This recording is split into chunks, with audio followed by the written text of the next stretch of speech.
Okay, good morning. Welcome to Brave Indigenous Conversations with Joan Jack. And those of you who are regular listeners know that I've found this beautiful piece of writing that I start the podcast with an invitation to a brave space. Together, we will create brave space because there is no such thing as a safe space. We exist in the real world. We all carry scars, and we have all caused wounds. In this space, we seek to turn down the volume of the outside world. We amplify voices that fight to be heard elsewhere. We call each other to more truth and love. We have the right to start somewhere and continue to grow. And we have the responsibility to examine what we think we know. We will not be perfect. It will not always be what we wish it to be, but it will be our brave space together, and we will work on it side by side. That was written by Mickey Scott B. Jones, who's gone to the spirit world, Black woman. All right. This morning I have Roxanne Shuttleworth with me, who I met through the Deadly Cookums and Aunties a couple of years ago now. And we've become friends. And I invited her to join me, and I'd like to invite her to introduce herself to all of you. Good morning, Thank Roxanne. you, Joan. Good morning. Who am I? I am, how do I identify? Politically, I identify as a non status Métis, and I know that annoys the heck out of my previous friends in the world I was in before. I worked for about 20 years at the University of Manitoba.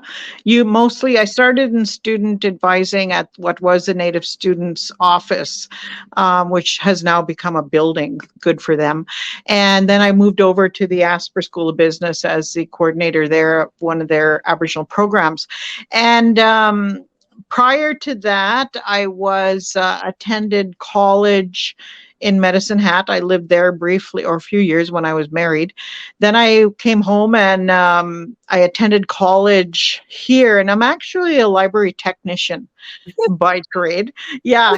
And so I was in that world, and I worked in the school back home as a librarian, and then I decided to go back and get a university degree at the U of M, and that's where I was until I left that world, and that's why I say I am non-status, but I am also Métis. Yes.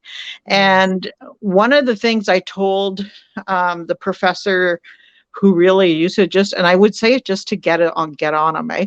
And but I told him, I said, I am non-status. My great grandfather was one of the signatories of Treaty 2, but Mm, at the same time, in my grandparents' house, his daughter, and my grandmother and grandfather's house, we learned to jig. We learned to square dance, and but at the same time, that same grandmother took me to my first powwow when I was 8. mm, So I am that is how I identify.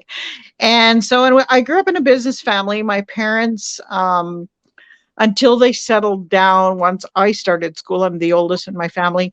My parents operated one of the first taxis in Manitoba, and started the Aboriginal Livery Association in Manitoba. I don't know if it still exists, but they were part of the founding members of that. And they were also the founding members of the MMF. My mother was the very first secretary in that organization. And and then my dad purchased the taxi, and then he purchased a gravel truck, which he kept until just a few years ago. He's 86, and he's actually still driving today. He's driving for business out of Dauphin here. He let his truck go with all the maintenance work, and he continues to drive to this day. mm, And so I grew up in business. Um, I learned at a young age what it takes to run a business, how to treat your customers, all of that. When they sold the taxi, my mom actually said to him, "Come home and run your taxi or sell it," because mm, she was working full time. And so when they sold the taxi, it was 9 cars. And mm, me and my brother kept those cars clean every week, and that was our allowance, or how we earned our money. So from the time I was 9, 10, 11 years old, I was part of the family business. And that's just how it is when you have a family business. You do everything. But I went into that post-secondary world. I was in the secondary world, and then I went into the post-secondary world, and I loved what I did. But I do admit, and I have to be honest, leaving the University of Manitoba was one of the most toxic workplaces I've ever worked in. Brave Indigenous conversations, I'll be honest. And it took me about 3 years to recover from that, to heal from that. And I was working in the Aboriginal world there.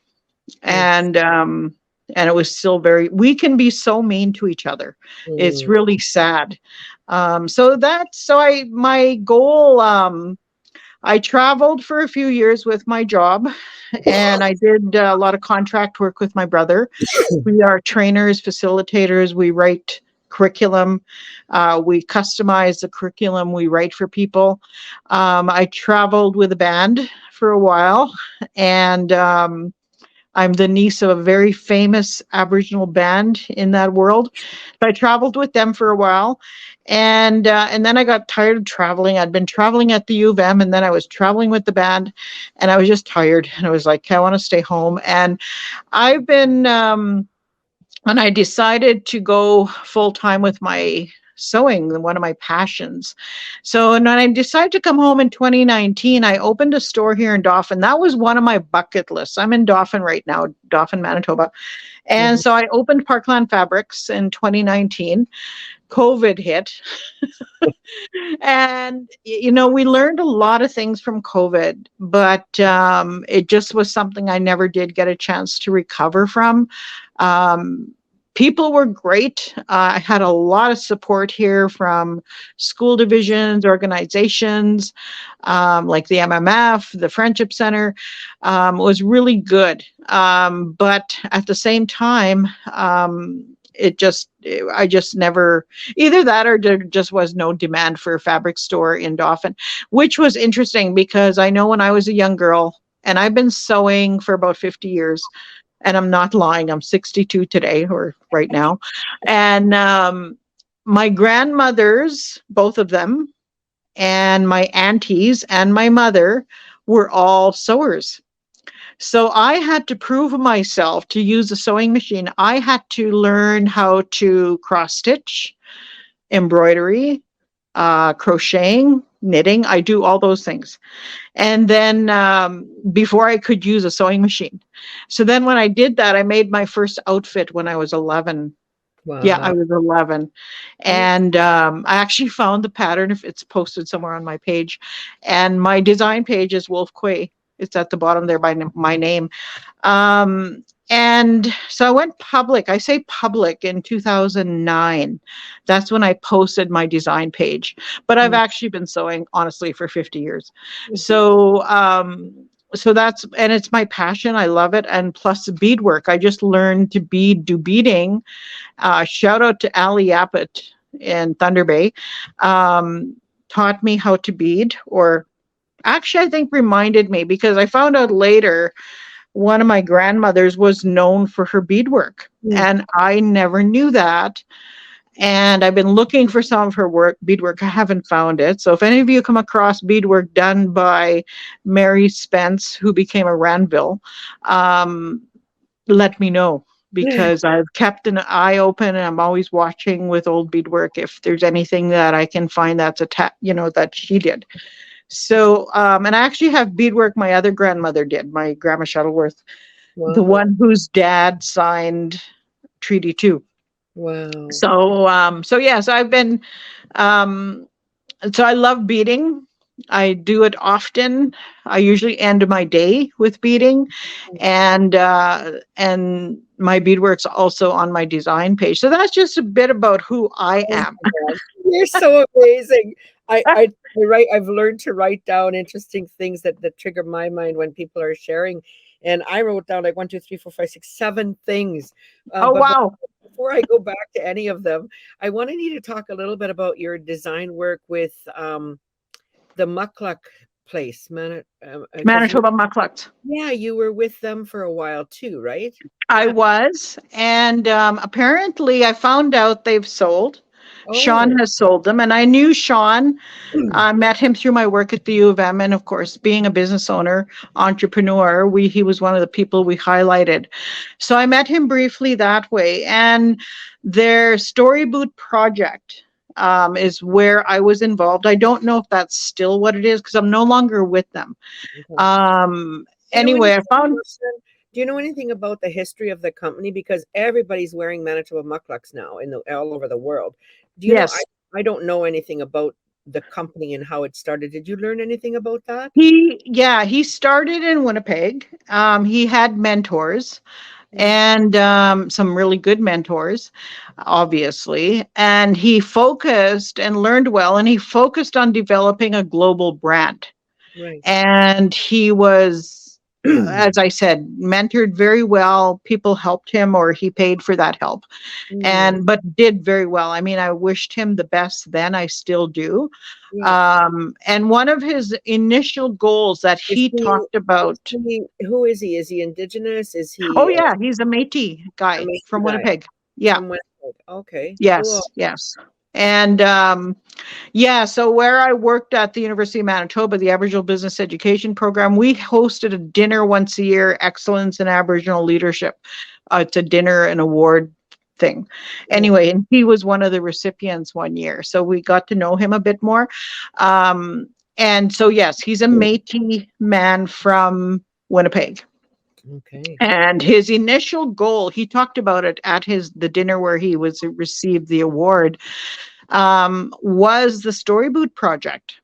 And Mm, what that was, they were the only company, the only business that had a place where people like me and others who did beadwork, mucklucks, moccasins, could sell their product to a global market and wow. keep 100% of the proceeds. Wow. And there's no business anywhere that does that.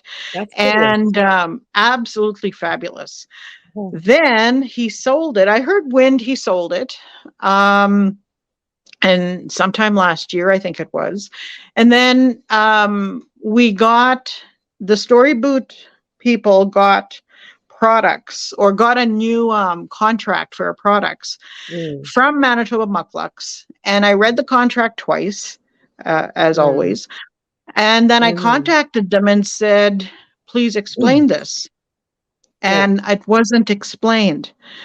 Mm, Um, and and then I was frustrated because I asked 2 or 3 times. I phoned, I mhm. emailed, and said, I don't understand this because now they're keeping a percentage Wow. from our sales. Okay. And I'm thinking, okay, Sean said himself that he never wanted to keep anything to allow the artisans to keep 100% of their their their sales. And Mhm. that and they also initially, when I first started, they said my prices were too low, and they encouraged me to put them up, which I did, and then my stuff sold. And I was like, wow. But that's the reality of a global market. When you're no Right. longer selling to just, Canadians or local people, you've got a whole Yeah. globe, wanting Wow. your product. So when this new contract came out, I couldn't get any information, and I made a post about it.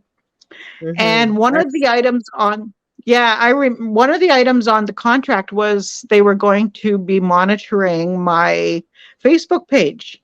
And of course, I said, yeah, wait a minute. So, needless to say, a few emails back and forth.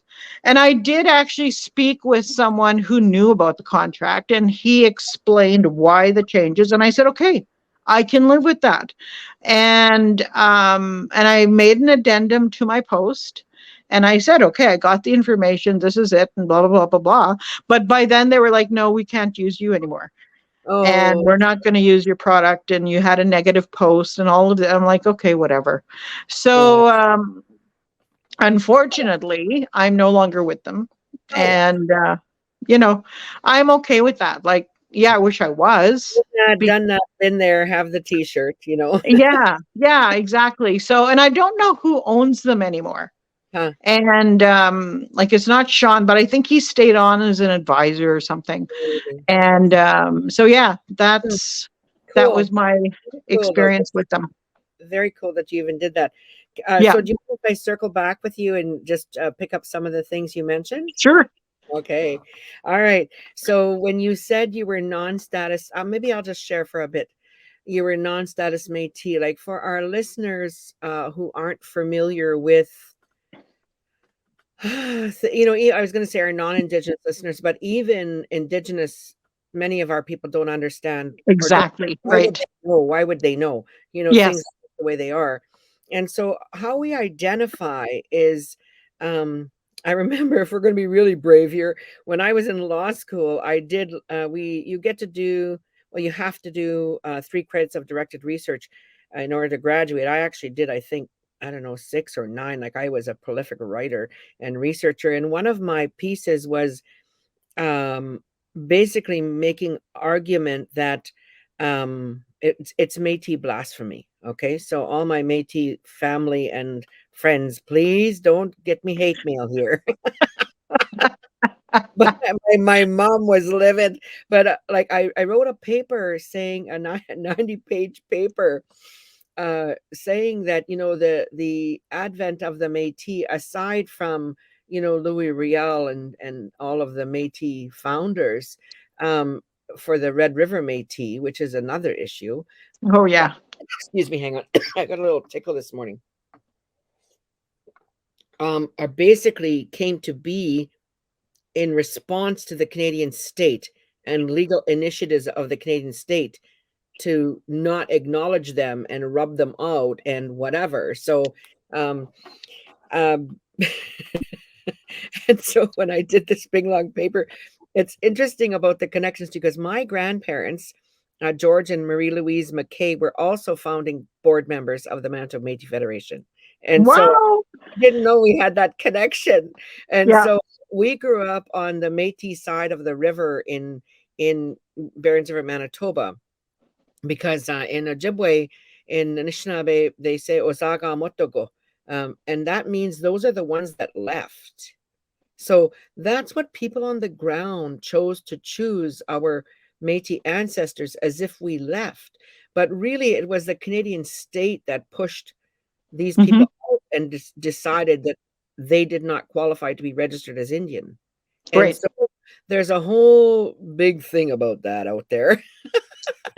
But then, and this is also going to sound really racist. Sorry, it's just, you know, what I think. And then I grew up in a Métis culture primarily till I left Barons River really, and then realized, holy smokes, like I'm like defined, like I had this whole big journey trying to figure out what the hell am I? Where do I land? Hmm. You know? Yep. And I did ultimately acquiesce, I guess, I don't know, and get registered as an Indian in Canada because I qualified. You know, after Bill C-31, I qualified. There were some racist corrections made to the Canadian law, the racist Canadian law, which is still racist, that allowed me to qualify to be registered, but I didn't register. Like in 85, I Hmm. didn't register. I was like, as if the Canadian state's going to tell me who the hell I am, you know? Right. Yeah. Yeah. Yeah. I know exactly. Yes. Finally, when I got pregnant with, so then I married Brian Jack, who is a registered Indian. And then when I realized, and I was pregnant with his child, and then because I'm a lawyer, I thought, oh my God, like if I don't register, you know, then my child is potential is going to be like a 6'2", and so my grandchildren are going to have no um right to register. And I talked about it with Brian, and he was like, well, it's up to you, you know. So I registered and I qualified as a a 6'2". So you can look it up, people who don't know all these 6'1", 6'2". Yeah. But so a 6'1" and a 6'2" that have a child produce a 6'1". So I wanted my child to have full descent rights, and that whole thing is a thing. But the other thing that struck me about your share this morning is how Métis people are really business people. And this is also, you know, the moose in the room, the sacred moose in the room, for me to even say this out loud. but I'm going to be brave. I'm going to say it out loud. I think the good thing about being cut out of what is basically turned into a crappy deal was not the intention of the people who signed the treaty to end up impoverished in their own homeland. No, but No. that is what has happened. And the dependency on the Canadian state, forever fighting the Canadian state to fulfill its treaty obligations, which it has not done. That mentality and that dependency didn't happen with the Métis, because there was nothing. If you didn't grow a garden, if you didn't fish and hunt, if you didn't run some kind of business, you did not eat. And so most Métis people are really, really strong in business. Yep. And I think that's turned out to be a benefit. I see you biting at the bit. Go, Roxanne. No, I agree. I totally agree. And as you're speaking, I'm remembering my grandmother's words. And my grandmother Shuttleworth, who's my dad, her dad signed Treaty 2. The thing that about that, though, Jim Flett, and I think he signed under his traditional Indian name or Aboriginal name. Anyway, he signed, and the thing is, he actually had the first trading post in our community in that part of Manitoba. The first settlement or town in Manitoba was Manitoba House, which is 5 miles down the road from where I grew up. Probably more like 10, but it's right there. And there was a Hudson Bay post. The thing is, when he signed treaty, he now had to send all of his income into Ottawa, where Indian Affairs would decide what he and his family would live on and send it back. Well, after 3 years of this, he said, the hell with that, and he took land scrip. Or signed out. Yeah, signed. Because he wanted to keep his income. For our listeners who don't understand what, need some background for what Roxanne's sharing, until about 1951, if a registered Indian could not own land, go to university, hire a lawyer, consume alcohol. I may be missing a couple of things. Oh, yeah. Okay, so a registered Indian could not legally do any of those things and maintain their status, their legal status as a registered Indian. That's right. Thinking being that then they were behaving like a civilized white man. Yes. Because civilized white people own land, go to university, become a pastor. You couldn't become a pastor like in a church and stuff like that. We couldn't become a priest. So once the racist thinking underlying the Indian Act was that once a registered Indian started to exhibit some of those, white civilized characteristics, then they no longer needed to be dependent on the state. Exactly. As an Indian. Yeah. Join the army was another one. Yes, veterans, yeah. People, because this is our land. When the war happened, World War I, World War II, when those wars happened, they were like, shit, I'm going to go fight for my land. This is my land. Yes, exactly. They ended up automatically enfranchised. Yes. So what your ancestor deliberately chose, though, thought, forget this. I signed that treaty, but I'm out of here. This is not what I wanted. This is not what I Yes. This is not what we signed. And that's the thing. Like, that was not, they talk about intent. Our ancestors knew exactly what they were doing. It's the Canadian government and the Crown who did not honor those treaties. Absolutely. To this day, they haven't honored those treaties. So that was his choice. And my grandmother, I remember her talking about things, and as a child where I grew up, it was you were seen and not heard. Yep. But, it was great because I learned so much by just sitting in the corner and not talking. Because if I started to make noise, I was chased outside, go play, one. So, and being who I was, I preferred to sit inside and listen to the adults, right? Yeah. But I remember her saying, for example, the very worst thing that happened to our people, and she didn't see Métis and status and nonsense. She just saw the people. Yeah. And I remember in 1986, when all this changed, she said, I was born an Indian. I was raised an Indian. I've lived my whole life an Indian, and I'll die an Indian. Yet she had no status, Yeah. because there's those people in our communities and those old ones, that number means nothing. That Mm. Canadian government number, I'm an Indian. And that's how she lived her life. Yeah. My And grandpa, I have to interject and share that, yeah, like you have, how do you say, like pivotal moments in your life, or there's a fancy word for it when you have life-changing moments. And for me, one of them was my grandpa Mackay.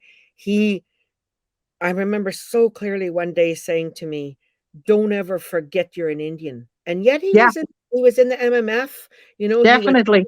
champion for Métis rights and all this Yeah, stuff, but he still used the word, "Don't ever forget you're an Indian." He said to yes. me. Yeah.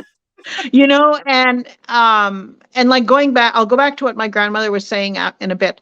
But in saying that, um, I said I graduated from Medicine Hat College. Actually, I didn't even go to that grad. I forget. I might have been visiting in Manitoba, whatever. And then I finished the Red River College library program. And that was through New Careers and Frontier School, and that's a whole other story for another time. But we all went. My parents went to that graduation, and we all went and had a darn good time, and it was a wonderful experience. And I met librarians from across Manitoba. I think there was 27 of us who started that program, and we went through it, and then we finished and graduated. And we were all school librarians for Frontier School Division. Oh. So then when I decided, and that was in 86, I Mhm, believe. No, 88, 88. mm, So, and then in 1990, I decided to go to Winnipeg and do a degree. mhm. And my dad was not impressed. Why are you going there? You got work. You got good work. And I think part of it was he just didn't want his daughter and his grandbabies leaving. Yeah, yeah. And but the other part of it, and he never let me forget, and my mother was the same way. He said, "Don't you ever forget who you are and where you come from." And he said that to me on a regular basis every time I came home from Winnipeg for a visit.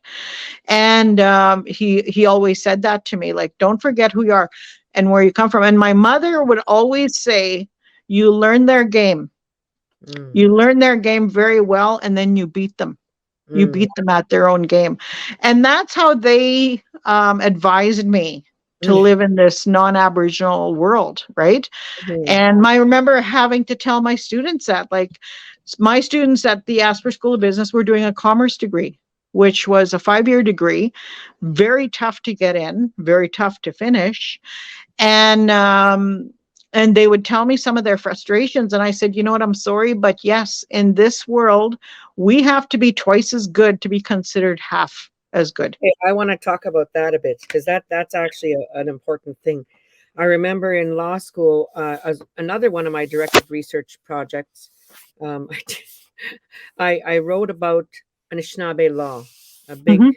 another Yeah. 100-page thing. And then I took my first draft into Professor Guth. He was a German man. And I took it into him for he was my supervising person or whatever. And so I took it into him and for a first draft to have him look at it. And then I went to pick it up, and he had taken his red pen and struck out entire pages of my document. And I, of course, hit the roof, and I was like, what the hell, Mm-hmm. And he said, listen here, young lady, you signed up to learn about the white law. I don't know what this stuff is. We don't care about what this stuff is. This stuff has no place here. You signed up to learn about the white law. And if you can't do that, you will fail. And so I, of course, was deeply offended and screaming and crying and whatever. And then I thought about it. And as time has passed, like he really did me a favor. Like he Yes. really did me a favor, you know. Yep. And he did also say, when you're done, when you have the degree on the wall, he said, then you go and talk about your own people's law, but not Mm-hmm. right now. He said, nobody wants to hear about this in law school. and you're not going to get any marks for this. I mean, that was 30 years ago. Things probably have changed maybe a bit on a good day, I'll Yeah. say. Yeah. But no, They yeah, may no, be more polite or more gentle in how they say yeah, that, but no, he's right, and that's what my parents talked about. Learn their game yeah, and learn it well, yeah, and then beat them at it. yeah. Like I think there's That's other larger forces that are at play and should be at play dealing with systemic and institutional racism and all that thing. But when you go in as a student, you're there to parrot, to learn the curriculum and reparrot to parrot Yep, it. and That's that's it. very, very few Yeah. original thoughts are required. Do not Yes. even have any, actually. Never, never. Because, and I learned that, like, and I taught my students that, like, I taught at the university level, and but I didn't have a grad degree. I have an undergrad. So, but I did tell my students, and I did actually develop and write and teach 3 courses that are still on the books there that I really resentful of, but I've let it go. I started walking the old way, I call it, in 1990 when I moved to Winnipeg. I learned about who we are. I had never ever heard about ceremony. I had never heard about any of those things, and I understand now why. But I had to go over there to learn it. So I've been walking with the ancestors, I say, for over 30 years. A sun Mm, dancer, all those things. I carry a lodge. I'm a pipe carrier. All of that. And I understand why I wasn't taught that or why I didn't learn that at home. But mm, when I was teaching these classes and I'd have people handing in papers, I told students, you know what? I'm giving you this paper back. It is so good. Save it for your grad work. Because mm, right now, I said, if you turn this paper in, I said, this university will own it. And I mm, said, when you get your grad degree or work on your grad degree, then you own your own mm. writing. Nice. So, so I would give students that their papers back. Mm, Actually did that 4 times. And I mm, said, keep this. This is brilliant. This is yeah. wonderful work. And so I always tell people that save your best work for when it's going to be Yeah. yours. Yeah. And Yeah. but that's one of the things I learned there in that institution, and then figuring out how to survive there. And so yeah, and when I was saying about my grandmother, I remember her sitting with her sisters and the old ladies, and all of them are gone now. But she said that. I remember her saying, and I want to come back to this. She said, one of the worst things that ever happened to our people was social assistance. Yeah. And I didn't understand it at the time, Mm, but I did, of course, later. When you mm, talked about the Métis and they had to survive, we had to survive. And I say we, it is part of who I am. The funny thing is, my brother and I were hired, did a contract to write a manual for the MMF. And maybe now I realize it's different, but they questioned everything we wrote, and we were saying we grew up hearing this mm, happened in our living room when I was 6 years old. I remember the meetings in yeah. 1967, in my parents' living room by the original founders of the MMF, and people were like, they had no response, but they didn't like the history we were writing. And I don't know if they ever used that manual. We were paid, so I didn't care at that point. Yeah. But yeah, it was, interesting, and at the time frustrating, because I was thinking, we know what we're talking about. Like, you know, Mhm. and my mother being the first secretary, we ended up donating all those documents to the U of M, and Wow. they've got it in their archives there somewhere. Mm, Even though those same professors that we were in touch with, really disliked when I would say I'm a non-status Métis. mhm. you know, and that was a thing that we were running into over at the MMF, because and I ended up telling one of them very bluntly, if you would remember who your grandmothers are, you Mm, wouldn't have an issue with this, because your yeah. grandmother was status. Mm, Guaranteed someone back there was status. That's how you became, we yeah. identified as a Métis. So Yeah. Yeah. We have a bit of time left, so another sort of random, like way out off of this topic. I'm really interested to know what you would share about your journey in fabric design. Oh, Because yes. you're actually a fabric designer. Yes, And I so am. we didn't And I'm say at the very, beginning. very proud of that. Yeah.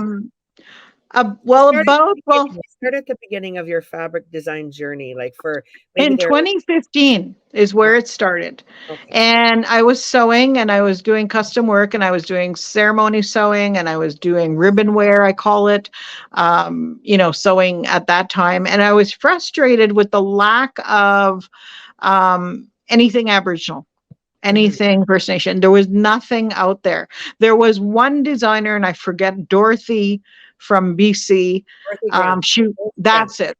She was the only person who was making her own fabric and then apparel from it. And I thought, okay, that's a quite, and what I wanted to do. And I did some digging, and there's places you can go online. Spoonflower was one of them, where you can submit your artwork and they'll make fabric. And I thought, okay, this is very expensive, limiting, etc. So I called, or I Googled that, and the only thing I came up with was in Montreal.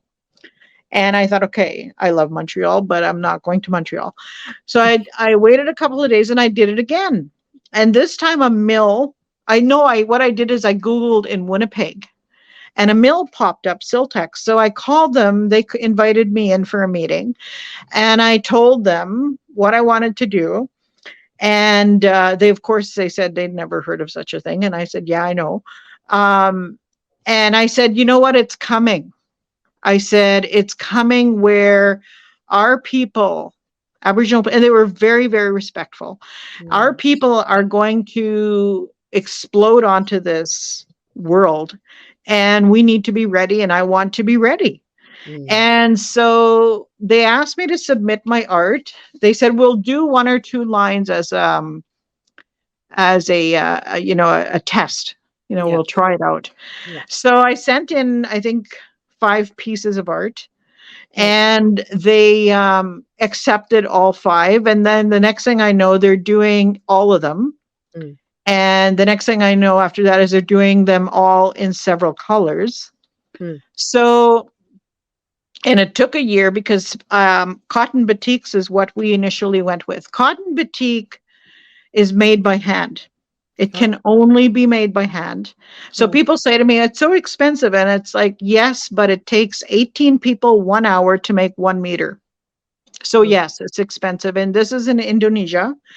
And I had told them as well, I don't want any children Yeah. working on this. I'm not going to do it if that's part of it, and et cetera. So I had my own things that I wanted for them to follow. Mhm. So it ended up, they came out with 56 bolts or Wow. 56 patterns, Mm. and they sold out Mm. immediately. Wow. And they were telling me they went to a fabric store in, I think it was Fort Francis, Uh-huh. and the owner, non-Aboriginal fabric store, those are new as well, by the way. He said, follow me into the back when they showed them the samples. And Miles, my contact at Siltex, one of my contacts, he said he was worried. He thought, oh, I've offended somebody. Mhm. And he followed him into the back. He sat down at his desk and he looked at Miles and he said, do you know how many years we've been waiting for this? He said, I want it all. He Oh took my it all, like took God. everything. Um, then I had another lady stop in from Saskatchewan. Friends of mine were visiting. She came with them. They were stopping in briefly. I forget why. And I was showing them my samples. Mhm. And she looked at me and she was almost crying, and she choked up and she said, thank you. Mm. Never have we been represented like this. Mm. And so that was in 2016. Mm. And I've been releasing about a line a year, Mm. since then. And it's cotton batiks. 2 years ago, they started with cottons. I spoke with Karaoke and Karaoke is one of the new designers. Yeah, Her fabrics are, she's my yeah, relative. Yeah, she's my she's close cousin. wonderful. Yeah, yeah. So I've spoken with her twice, and I'm so glad she's got her line out. Shannon Mhm. Gustafson is another one. So Mhm. there's these new designers coming, and I think it's wonderful. I think Yeah. it's just fabulous that we have more designers coming. Jackie Travers, Yeah. Her line is out. Beautiful, beautiful. She's actually working with Siltex, is who's I'm working with. Mm. Um, so yeah, I mean, I'm just think it's wonderful that all these new designers are coming out and available for One of us. the thing I noticed because I'm married into the Tlingit Nation here in Western Canada, and so one of the things I've noticed in the because I sew as well, not as much as Right. you. Yeah. I love sewing, and looking for West Coast patterns and stuff. I think that there's a issue with cultural appropriation. Like Oh, definitely. I think Definitely. is that happening? Like there's I've tried to check the source, like the on the side of the fabric in the white part of the fabric there's the name Yeah. of where it comes from or whatever. I've tried to check and make sure that you know proper respect and has been paid, Yeah. and so do you know anything about that in your space around and the We, yeah, we looked at it, and we actually had a small designer retreat about, I don't know, 8 years ago, 7, 8 years ago.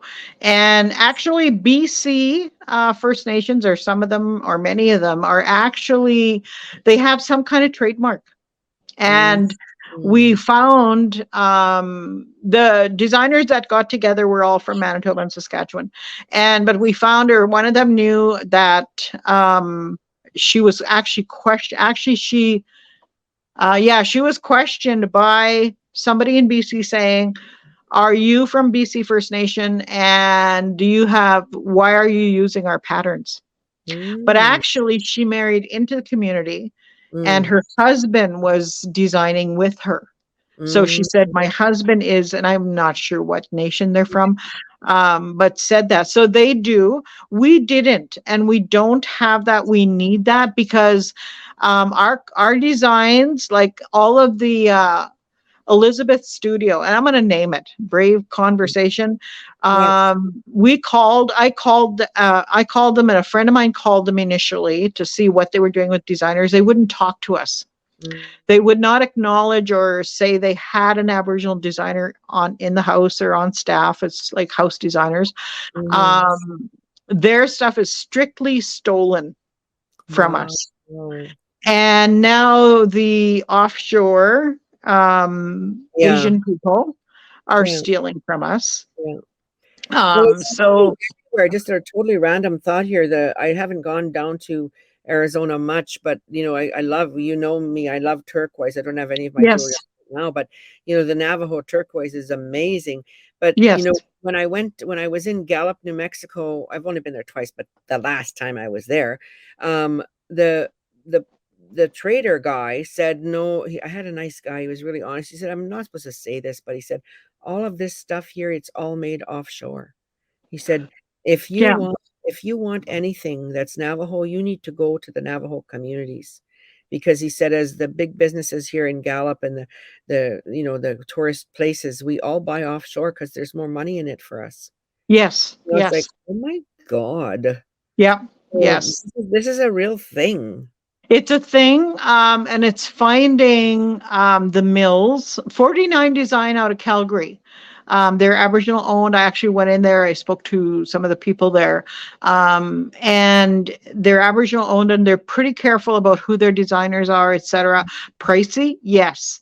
If you're going to support us, our own people, yeah, you're going to pay a bit more.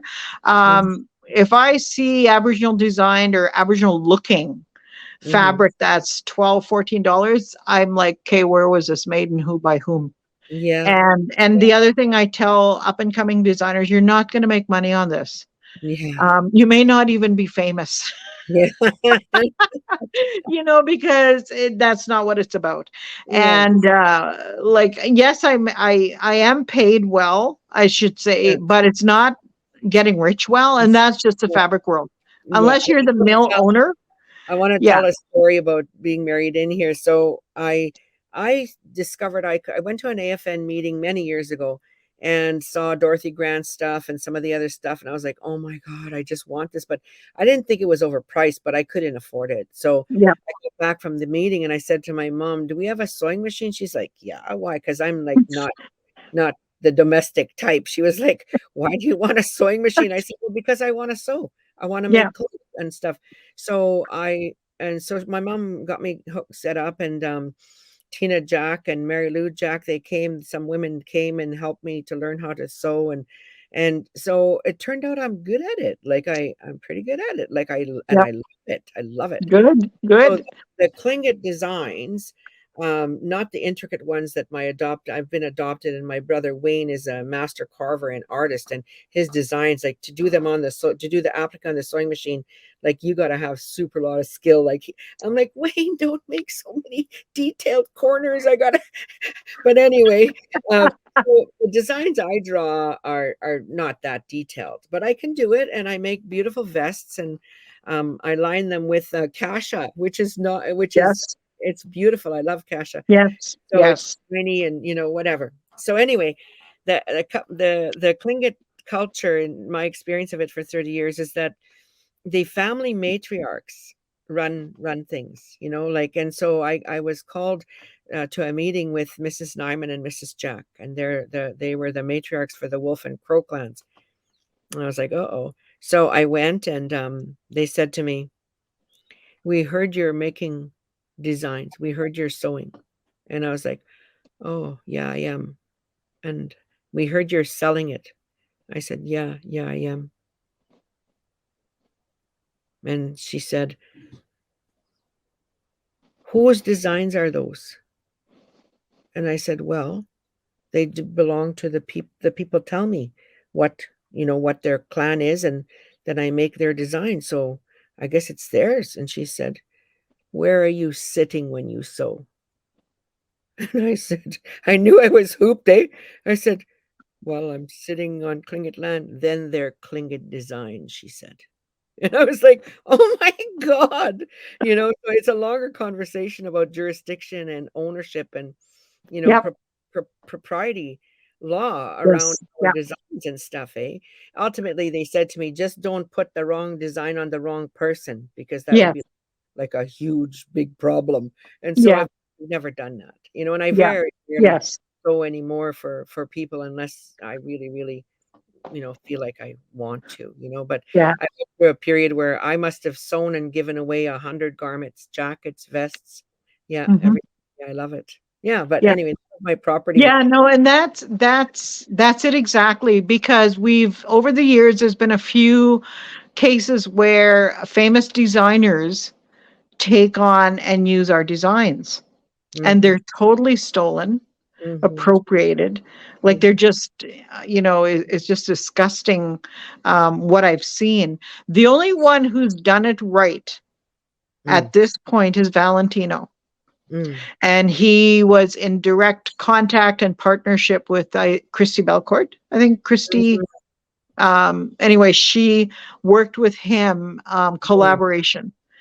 oh, Other than that, it's probably been stolen by big, like well-known designers around the world. And same with the fabric. yeah. So unless you know, or they say, or you can call the mill, and Mhm, like I know with Siltex, they will tell you, yes, Roxanne Shuttleworth and Jackie Travers are who we work with. mhm, And so they should be able to tell you who the designers are, mhm, and I know if you call Marshall Fabrics in Winnipeg or Edmonton, they will tell you, yes, we work with Carrie, Carrie mm. Ogama. Yeah, yeah. um, Same with International Textiles out of BC, will tell you they work with, I think it's Shannon Ryan Gustafson out Mm, of Thunder Bay. So mm, they need, if they can tell you who the designer is, mhm, then they're legit. If they mhm, cannot, and Elizabeth Fabrics, and it's very popular, Elizabeth Fabrics has been around for years. mm, And I was those fabrics I started using. They can't, they won't even talk to you. Like mhm, they're totally using stolen designs, like mm, completely. So, and mm. designs from offshore. Yeah. Yeah. Well, we went everywhere this morning. We've got about 10 minutes left. I'm looking at my list here from your beginning introduction. You traveled in a band? Yes. Were I you had such interesting little singing things. or People playing will go, like people look at me, they go, "You raced snowmobiles?" Yes, I was a racer. Tell me about I have traveling with a I band. have the trophies at home. And yes, my mother is a sister, a big sister to the Errol Ranville Seaweed Band. Ah, That's where I come from. That's who my people are on my mother's side. So yeah. yes, I traveled with the Seaweed Band for 3 years. Uh-huh. Um, after his wife died, if you Mm, remember, there was a mm. horrific Oh, accident. I remember. Yeah, I remember. And yeah, and I sat with him every day for 3 months in the hospital.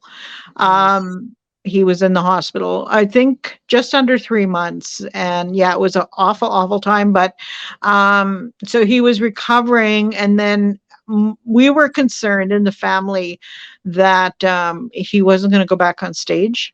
yeah, He was so grieving, but he went back on stage. And the way he did it, he mentored young artists, and he yeah, still does that. yeah, And so he went on stage in support and whatnot, and the people were so kind. Our people are such wonderful people, yeah, and they were so kind. And he came off stage and we're both crying yeah, yeah. backstage, and but yeah, so and at that point I was working with him, Mm, and it was Manitoba Star Attractions is what it was. And then he started gigging, and so mhm. I was traveling with him, and he was paying me well. So Nice. Let me just tell you my seaweed story with I went in my first degree, which is a Bachelor of Education in Business. I waitressed at the stock exchange every Friday and Saturday night to put myself through school because remember I wasn't registered as right, Indian and yes, I won bursaries and applied for yeah, whatever yeah, and then I worked. And so when Clint Dudium, who I don't know how old he is I now, love him. He's when he died, eh? oh, did he die? Anyways, let Yes, me finish telling you my Clint story. yeah, So when he first started fiddling with them, he wasn't old enough to be in the bar. So no. so the extent excuse me, he must be making me joke. Okay, I'm not trying to tease too hard, Clint. Anyway, the extension cord used to go right out into the hallway at the To stock the exchange, kitchen. Yep. and he would fiddle in the hallway there. Yes, yes. I was around. I mean, I was young. He was young as well. Yeah, But yeah, no, you're right. He yeah. couldn't play. And we would be And sitting there in the bar and like I was a server and we used to wear these horrible hot pants. I can't even believe we did that. Anyway. yes, Clint and his brother Tommy, I met them when they were like 10. Mm, That's how long they've been hanging out with Errol. when did And when did he die? actually, just this spring, he Oh, had cancer. no. So yeah, it was sad. I was sad. Yeah. Um, yeah, we've lost a lot of good people Hmm. recently. But yes, so that's the band I traveled with. Okay. I was lucky. I was spoiled because Errol has always had roadies. Mm, I was considered a roadie, but I was also actually doing the administration paperwork. business part. And but the thing is, if it wasn't drivable, which means like the most we drove was into Saskatchewan, Mhm. everything else was done with chartered planes. And Mm, so I never had to deal with some of the stuff the earlier roadies dealt with, and I was well looked after. And of course, Errol, he's been sober for how many years too. yeah. So and so yeah, it was a great time. I had a lot of fun, and when I was getting tired, I said, Errol, you pay me well, but you can find someone else to do this far cheaper. Yeah. And he said, but I want you. He said, I trust you, all of that. Yeah. And so I did take a break, and I did, step back from that. But it was a lot of fun. It was Okay. great, you know. We've got about 4 minutes left each or so. So I like to keep things on time. Yes. So tell us about skidoo racing. What the hell? In the early 70s, all the little communities in my world or in Manitoba, they would host snowmobile races every weekend all winter.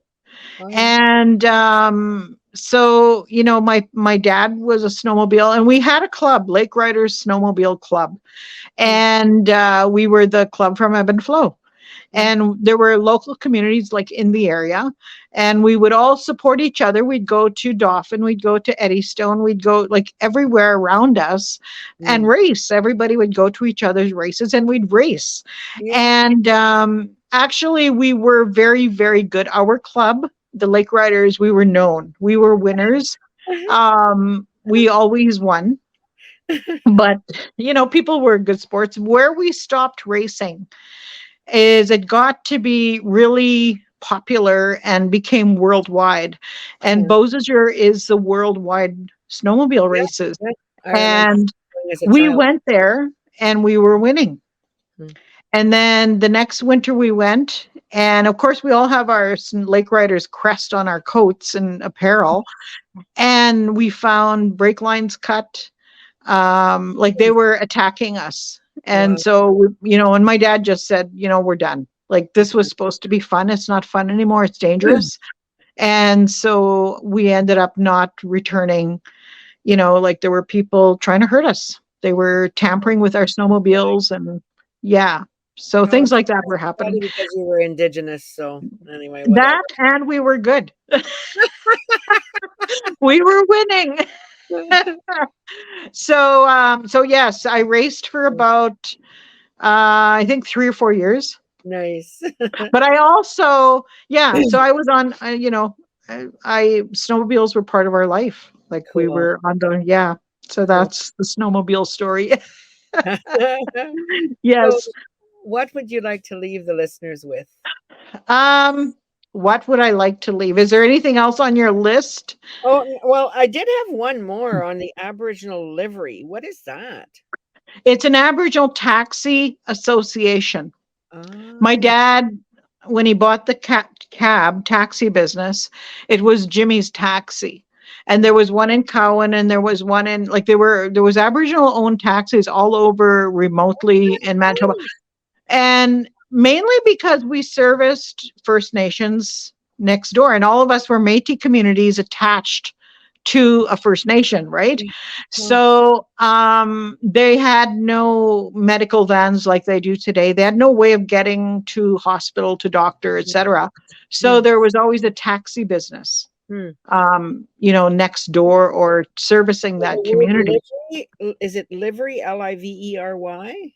Yeah, Livery? and that's Hmm. that's the official name of taxis and cabs. A new word today. I There learned. you go. Yeah. So yeah, he and I think the owner from Cowan and one from OCN um started an Aboriginal Livery Association because the Livery Association at that time was in Winnipeg, Oh, which had no idea what they were dealing with and oh, what kind of services because it's an urban, wow. city service versus what my parents and other Yeah. usually non-status or Métis people cabs Yeah. livery was dealing with and doing. Never heard of So it, but that's what that, that's so cool. Okay. yes. So I just don't want to leave you without making sure you've said everything you feel like I sharing. believe I have. I've got so much going on and so much I'm living and doing. And what I'll leave you with is I've been a single woman, except for the last year, for over 30 years. Hmm. And that was by choice. Hmm. And I've accomplished a lot. I'm a published author. I've done a lot. I've designed, I sew, I create, and I walk that red road that with the ancestors. And when I say by choice is because in order to have a relationship and to commit to somebody in a relationship, that takes time Hmm. and that takes effort. And so when I say I was single by choice, it was choice. Hmm. And nobody caught my attention. Nobody Hmm. was kind of like, okay, and I posted that I learned how to go out for dinner alone. I Hmm. learned how to go to movies alone.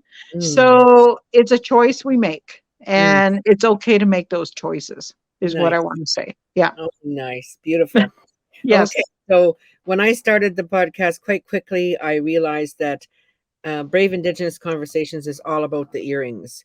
And Yes. so these today I'm wearing are Jennifer Wood's daughter, Shiloh. Many of the people in Indigenous country know who Jennifer Wood is. She's I amazing. do. Yes, She's yes. amazing. And so this is a pair of little earrings I bought from her daughter Shallow, and I just love them. They're like my kind of everyday earrings in their little pair of moccasins, and they remind me of all the children in our lives and how much we all love our children, and remind me to, to stay focused that what I'm doing is for the kids, eh? It's for the Yes. future. Yeah. The ones coming behind us. Yeah, Yes. for sure. So what I'm going to do now is end the podcast, and then you and I will stay offline and we'll say goodbye. Okay. Okay. All right. Thank you for listening.